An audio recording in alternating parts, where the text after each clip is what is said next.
महाराष्ट्र में रविवार को बड़ा उलटफेर देखने को मिला। शनिवार तक खामोश पड़ी सियासी सरगर्मियां रविवार की सुबह अचानक तेज हो गई और फिर देखते ही देखते डबल इंजन सरकार में एक और इंजन शामिल हो गया।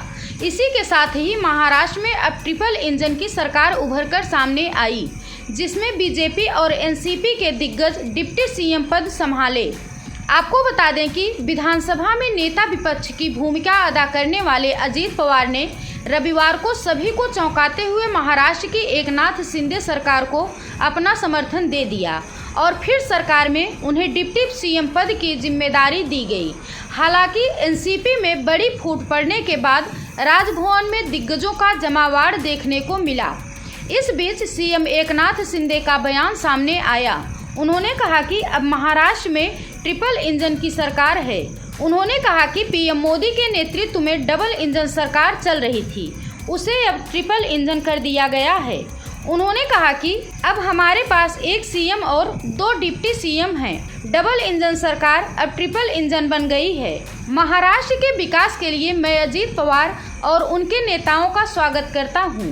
अजीत पवार का अनुभव प्रदेश को सुदृढ़ करने में मदद करेगा। डबल इंजन वाला सरकार मोदी जी के नेतृत्व में चल रहा था, इसको भी ट्रिपल इंजन मिल गया है। ये पूरे ट्रेन की गति से भागेगा। सीएम साहेब विरोधकांना मोठा धक्का आहे का? विरोधकांना धक्का आहे की शॉक आहे? सर्वांगीण विकास के लिए मैं अजीत पवार और उनके सभी सहयोगी उनका स्वागत करता हूँ।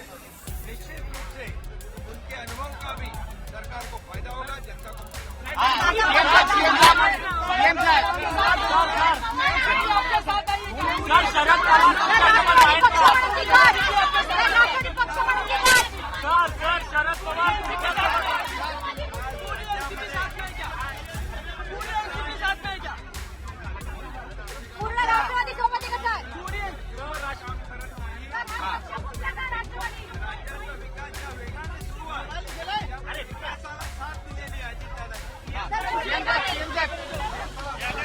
आपको बता दें कि एनसीपी के कुल 9 विधायकों ने मंत्री पद की शपथ ली।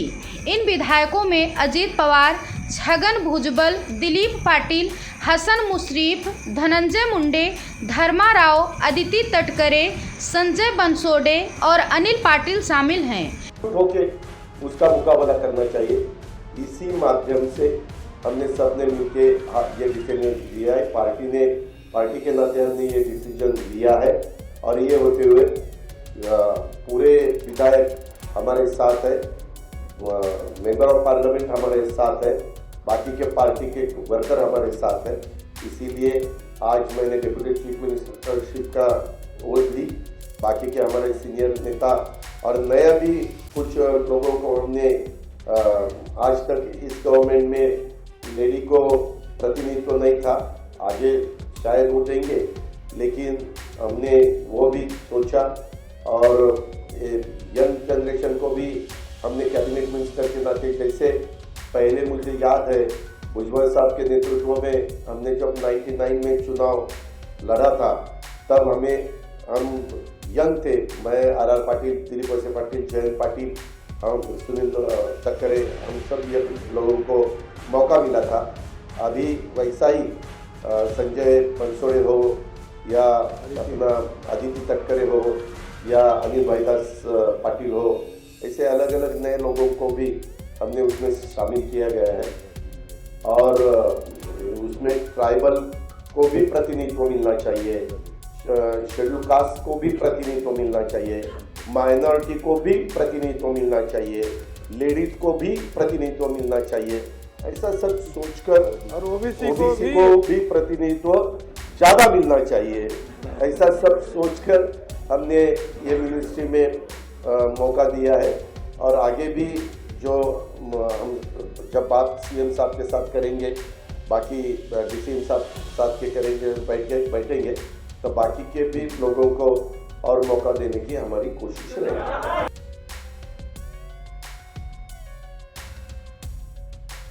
मणिपुर के सीएम एन बीरेन सिंह ने कहा कि राज्य में जातीय हिंसा के कारणों को लेकर वह भी उलझन में हैं। उनकी सरकार ने कोई सिफारिश नहीं की है कि मैती समुदाय को अनुसूचित जनजाति वर्ग में शामिल किया जाना चाहिए या नहीं। इसका जवाब उन लोगों के पास है जिन्होंने एकजुटता रैली की थी। इसके बाद ही राज्य में हिंसा भड़की। कांग्रेस पर निशाना साधते हुए बीरेन सिंह ने कहा कि हमें जो विषाक्त फल खाना पड़ रहा है उसका बीज विपक्षी पार्टी ने ही बोया था। सीएम ने कहा कि हाईकोर्ट ने हमें कहा था कि मेरी सरकार ने मैती समुदाय को अनुसूचित जनजाति का दर्जा देने के बारे में अब तक सिफारिश नहीं की है। इसके लिए 4 सप्ताह का समय दिया गया था। इसलिए हिंसा क्यों हो रही है ये मैं नहीं जानता। जिन संगठनों ने मैती समुदाय को एसटी का दर्जा देने के खिलाफ एकजुटता रैली की थी उन्हें दुनिया को बताना चाहिए। उनके पास जवाब है। एक न्यूज एजेंसी के अनुसार असम के मुख्यमंत्री हिमंत बिस्वा शर्मा ने शनिवार को कहा कि पड़ोसी राज्य मणिपुर में स्थित 7 से 10 दिनों में सुधर जाएगी। राज्य और केंद्र की सरकार शांति बहाली के लिए चुपचाप काम कर रही है। उन्होंने कहा कांग्रेस ऐसे समय अपनी चिंता जता रही है जब स्थिति पहले की अपेक्षा शांत है। Bureau report, Prayagraj 24x7 news.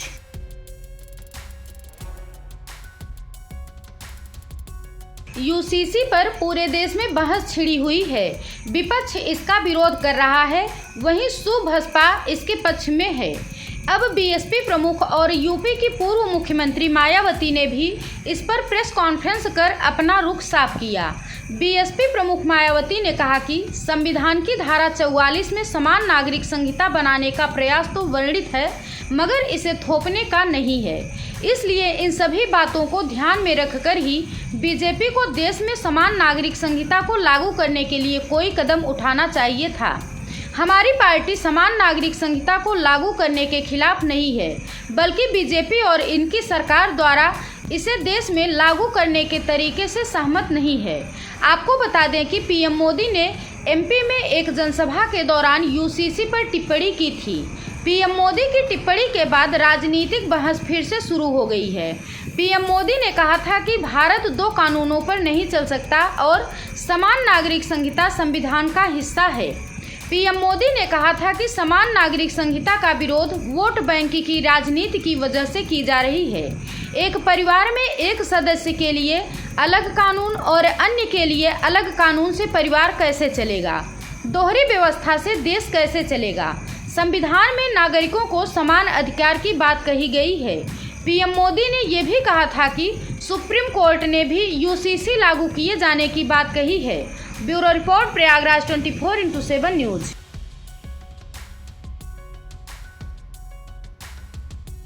Bihar के पटना में जदयू विधायकों व विधान पार्षदों से 1-to-1 मुलाकात की श्रृंखला 2 दिन पहले खत्म होने के बाद सीएम नीतीश कुमार ने रविवार को अपनी पार्टी के सांसदों व राज्यसभा सदस्यों से मिलने का सिलसिला आरंभ किया। इस सिलसिले में पहले दिन उन्होंने जहानाबाद के सांसद चंद्रेश्वर चंद्रवंशी, कटिहार के सांसद दुलाल चंद गोस्वामी, वाल्मीकि नगर के सांसद सुनील कुमार व राज्यसभा सदस्य अनिल हेगड़े से मुलाकात की। सीएम आवास में हुए इस 1-to-1 बातचीत में सीएम नीतीश ने जदयू के संगठन व राज्य सरकार द्वारा चलाई जा रही योजनाओं के क्रियान्वयन पर विशेष रूप से बातचीत की। बाढ़ से बचाव को लेकर किए गए काम पर भी चर्चा हुई। इस दौरान सीएम ने अपने सांसदों को क्षेत्र में जाकर लोगों से मिलते रहने का परामर्श दिया।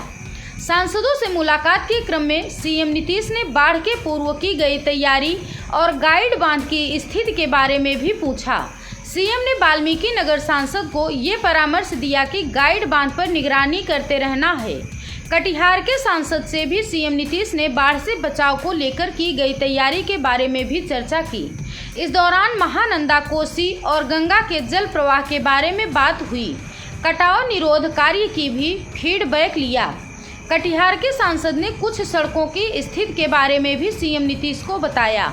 सीएम नीतीश ने अपने सांसदों को ये कहा कि बीजेपी के खिलाफ मजबूती से लड़ना है। इस क्रम में सीएम नीतीश का ये परामर्श रहा कि क्षेत्र में जाकर लोगों से मिलते रहिए, चुनाव के लिए तैयार रहना है, संगठन को मजबूत रखिए, तभी मुस्तैदी के साथ चुनाव लड़ सकेंगे। सीएम नीतीश कुमार ने अपने सांसदों से 1-to-1 मुलाकात के दौरान एक सांसद को 15 मिनट दिए। इस दौरान उन्होंने मिलने वाले सभी सांसदों से ये पूछा कि उनके क्षेत्र में चल रही कौन कौन सी योजनाएं अभी अधूरी हैं, उसे शीघ्र पूरा किए जाने को लेकर क्या करना है, इस बारे में भी पूछा। कहीं से भी यदि कोई दिक्कत है तो तुरंत इस बारे में जानकारी देने को कहा। अपने सांसदों को सीएम नीतीश कुमार ने ये नसीहत भी दी कि महागठबंधन में जो दल है उनका ख्याल रखना है, सभी से अच्छे संबंध और उनके साथ मान सम्मान का व्यवहार रखने को कहा। Bureau report, Prayagraj 24x7 news.